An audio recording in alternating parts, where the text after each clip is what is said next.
তাদের প্রায় 50-60% সবাই চলে গেছে। আমার সেই তাদের সাথে চলে যেতে পারলে আমার ভালো হতো। কারণ আমি প্রথম বোধহয় বলেছিলাম যে 100 বছরের মধ্যে আমাদের বাঙালি মুসলমানের মধ্যে একজন ইউনুস আসেনি, আগামী 100 বছরে আর আসবে না। আসবে কিনা জানি না। সেই গ্রেট অধ্যাপক মোহাম্মদ ইউনুস যখন 8ই আগস্ট রাত্র 9:30টার সময় শপথ নেন, আমি ওখানে উপস্থিত ছিলাম। হাততালিটা খুব জোরে দিয়েছিলাম। সমস্ত হল করতালিতে মুখরিত হয়ে উঠেছিল যে ইউনুস সাহেব বাংলাদেশের দায়িত্ব নিচ্ছেন প্রধান উপদেষ্টা হিসাবে। হয়তোবা আমাদের দুঃখ মোচন হওয়ার একটা কনফার্ম একটা অবস্থা দেখা দিল এবং আমাদের দেশ বোধহয় অর্থে বিত্তে বিকশিত হবে, সংস্কৃতি রাজনৈতিক সংস্কৃতি আমাদের দেশ উন্নত হবে। এবং এই লোকটি তার হিমালয় প্রমাণ হাইট থেকে খুব বেশি না, একটা রিজনেবল সময়ের মধ্যে একটা নির্বাচন, জনগণের ভোটের মাধ্যমে ফেয়ার ভোটের নির্বাচন দিয়ে জনপ্রতিনিধিতে ক্ষমতা হস্তান্তর করে বাংলাদেশের ট্রেনটাকে লাইনে তুলে দিয়ে যাবেন। তখনও আমার জানা ছিল না যে এই যে আমাদের সন্তানেরা 3 জন যে মন্ত্রী হবে, আমি 1 মিনিট আগেও জানতাম না। শপথ নেওয়ার সময় আমি জানলাম যে এই 3 জন মন্ত্রী হয়েছে। এইটা আমার কোনো দেখার ব্যাপার ছিল না। কারণ যে গড়ে 1000 পাওয়ারের ইলেকট্রিক বাতি থাকে, সেখানে কুপি বাতি কয়টা আছে এটা আমার দেখার, বা মোমবাতি কয়টা আছে সেটা আমি চিন্তা করিনি। আমি মনে করতে ইউনুস সাহেব একাই যথেষ্ট। এবং তার সাথে আর একটা হেজাক লাইট ছিল, তাকে আমি চিনতাম। তার নাম হইল জনাব আসিফ নজরুল, অধ্যাপক আসিফ নজরুল।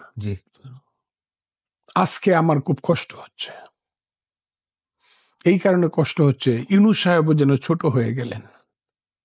আমি যাকে কতবার বলেছি, জনাব ইউনুস সাহেব 10 জন প্রধানমন্ত্রীকে একত্র করলে পৃথিবীতে যত উঁচু, তার চেয়ে একা উনি অনেক উঁচু। কতবার বলেছে। নিজেকে এখন বড় অসহায় মনে হয় ভাইয়েরা, নিজেকে এখন অভিশাপ দিতে ইচ্ছা করে। আমি ফজলুর রহমান, আমারও বয়স 77 বছর হয়েছে। সেই ইউনুস সাহেব তার কথা রক্ষা করতে পারলেন না। আমি উম্মি মানুষ, অত বুঝি না তো। বাটির দেশ থেকে যে পানির দেশে ডুবায় ডুবায় বড় হয়েছে, আমি এত বুঝি না। ইউনুস সাহেব এইটুক না করলে, এত ছোট না হইলেই পারতেন যে একটা রাজনৈতিক দল ছেলেরা করবে, তাদেরকে উৎসাহিত নিজেই করা, পারলে নিজেই লুঙ্গি কাঁচা দিয়ে নেমে যাওয়া দলটা করার জন্য। বোঝা যায় ভাই, যত বুদ্ধি করেই কথা বলুক, বুদ্ধিমান বেশি দিন নিজেকে লুকায় রাখতে পারে না জ্ঞানী মানুষের কাছে। বাংলাদেশের মানুষ হলো সবচেয়ে জ্ঞানী। বাংলাদেশের মানুষ কিন্তু সব বুঝে যে বুদ্ধি, দুর্বুদ্ধি, কুবুদ্ধি দিয়ে যা কারা কথা বলে। এবং মানুষ কিন্তু বুঝেই ফেলবে যে ইউনুস সাহেবও একটা নোংরা খেলার মধ্যে নেমে গেলেন এবং দেশটাকে অন্ধকারের দিকে বোধ হয়ে উনি নিয়ে গেলেন। কারণ জনাব ফখরুল ইসলাম আলমগীর নির্বাচন এবং ইলেকশন, এই দুইটা কথা যখন বলল যে নির্বাচন আগস্টের মধ্যে দিলে ভালো হয়, আগে বলতো দ্রুত দ্রুত রিজনে, পরে বললো আগস্ট, জুলাই আগস্ট। আচ্ছা ঠিক আছে, আপনাদের পছন্দ না হলে বলতে পারেন যে আরো 1 বছর দেন, 6 মাস দেন, এগুলো বলতেছে, এগুলো হতে পারে। আর বলেছিলেন উনি যে সন্তানেরা যদি নতুন দল করতে পারে তাদেরকে অভিনন্দন, তবে দল করতে হইলে সরকারে থাকতে পারবে না। এটা কিংস পার্টি যাতে না হয় আমাদের দেশে।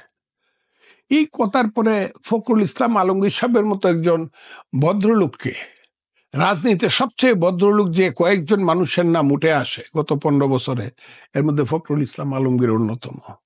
কত গালি যে তাকে শুনতে হইল, কত ধরনের কুৎসিত সমালোচনা তাকে শুনতে হইল, এটা বলে শেষ করা যাবে না। আমি যে এখন আপনার সামনে কথা বলছি, কত ধরনের গালি যে আমার মা বাপ মৃত্যুর পরে শুনবে শুধু আমার জন্য। আমি কত যে খারাপ মানুষ। আমি একটা কথা বলেছিলাম, কি অপরাধ আমার আমি জানি না। আমি বলছিলাম এদেশে, ইয়েস, এদেশে ওয়াজ মাহফিল হবে, মিলাদ শরীফ হবে। আমিও ওয়াজ মাহফিলে দিনের রাতের পর রাত বসে রয়েছি। মিলাদ মাহফিল আমি মাসে মাসে আমি পড়াই, আমার বাড়িতে পড়াই, হাইকোর্টের মাজারে পড়াই, মসজিদে পড়াই। কিন্তু এইটার তো একটা সীমা থাকতে হবে। সীমা পরিসীমা নাই তো দেখতেছি। আপনারা রাত্র সন্ধ্যার থেকে ধরে ভোর রাত পর্যন্ত মাইক লাগায়া কে অসুস্থ, কে মারা যাবে, কোন বৃদ্ধ মানুষ আছে, কোন ছাত্রের পরীক্ষা আছে, স্কুল কলেজ বিশ্ববিদ্যালয়ে কিছু দেখেন না, সারা রাত খালি এটাই কাজ। ওয়াজ মাহফিল করা কেন, আমি আমার মাথার মাঝে ছিল ওয়াজ মাহফিল করা কিন্তু ফরজ না। নামাজ রোজা হজ জাকাত হইল ফরজ, এমনকি সুন্নত না। ওয়াজ মাহফিল নফলের চেয়েও নিচে।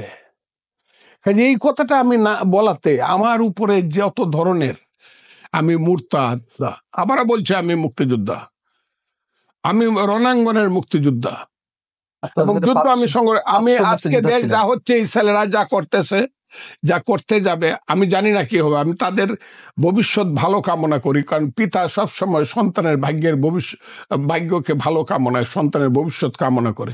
কিন্তু আমার মনে হয় দেশ রং পথে যাচ্ছে। আবারও বলছি রং পথে যাচ্ছে, আবারও বলছি রং পথে যাচ্ছে। জনাব ইউনূস সাহেব, আপনি মাথার উপরে, আমার অনেক উপরে, আপনি চিন্তা করেন, আপনার মন্ত্রিত্বের দরকার নাই, কিন্তু আপনি দেশটাকে অন্ধকারের দিকে যায়েন না।